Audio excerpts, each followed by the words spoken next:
guys ang ating sinigang sa baboy. Ayan siya. May sangkap na labanos, kangkong at saka gabi. Ayan. Ginisa ko yan muna guys sa sibuyas tsaka bawang bago ko inan. Ganun ako magsigang. Ayan siya. Sinigang daming sangkap. Diyos ko. Mamahal na nang bilihin. Ako, Diyos ko, kailangan marunong mag-budget.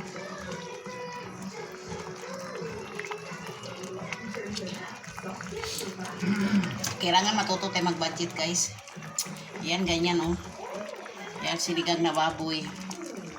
Malapot siya no.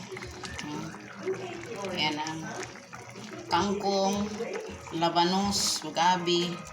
Pinisa ko yung gabi kasi para malapot, mas masarap siya.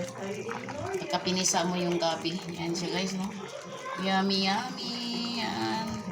Yan guys. Sarap diba? Oh, thank you so much for watching. Bye bye. God bless everyone.